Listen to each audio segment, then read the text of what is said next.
Torrey Pines is a fascinating place. We've got 2,000 acres, but it's 2,000 acres of very, very mixed habitat, which gives us a particularly great selection of birds. I did a tally just the other day, and in the last 10 or so years, we've seen 236 separate species of birds. That's about half the species of birds that have been seen in all of San Diego County, which is really terrific.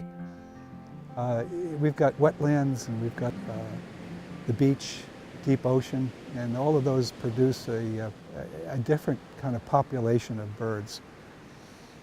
The area we're in right now, the extension to Torrey Pines, is coastal sage scrub, which is a mix of habitat.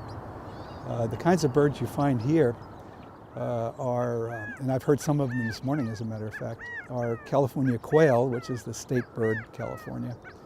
We'll have hawks come through to try to catch birds like the quail.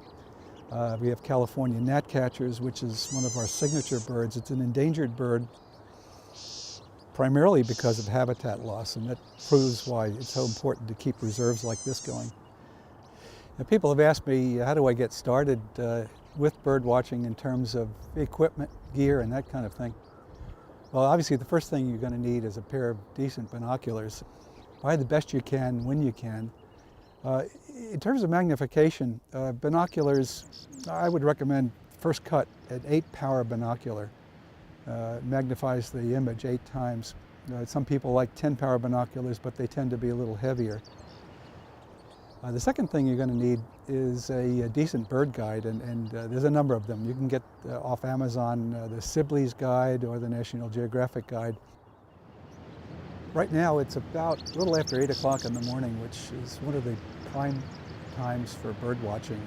The songbirds particularly are up with their first light, and they'll stay active until perhaps 10 o'clock in the morning. 10 o'clock or so is when the predatory birds get active, so it's time to hunker down and rest and take care of yourself for the rest of the day.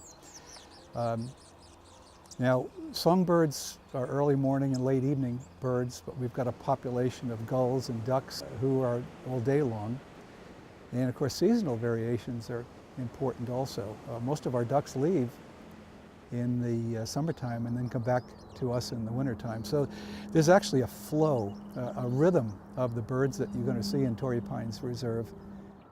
The spotted towhee is a sparrow relative, and until a number of years ago it was called the rufous-sided towhee, and they're a very classic bird in the chaparral. But the call we're hearing right now sounds like a kind of an angry kitten, is one of their typical calls. Perhaps the most dramatic bird we have here at Torrey Pines Reserve is the peregrine falcon. For the last number of years we've had a pair of peregrine falcons nesting on the cliff face over the beach. And every year they've had chicks, 2, 3, or sometimes 4 chicks.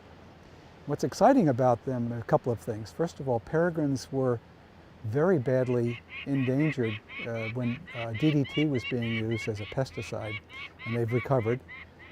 And the other thing about them is that it's the fastest animal in the world. When they go into a dive to capture a duck or a pigeon, they're going up to 200 miles an hour.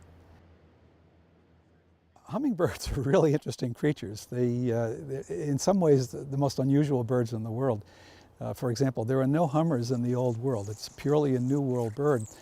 But for a lot of years, we only had one permanent hummer called the Anna's hummingbird. They're all year round here. And then again, showing how dynamic nature can be, we've established, or they've established, a second separate population of hummingbirds called the Allen's hummingbird, which are just a beautiful copper and green color.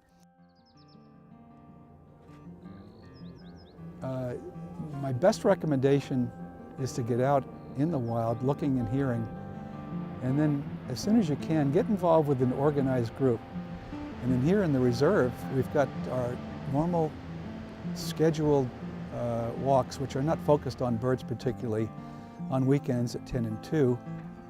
But you can also join our monthly bird count, which we do on the first Saturday of every month.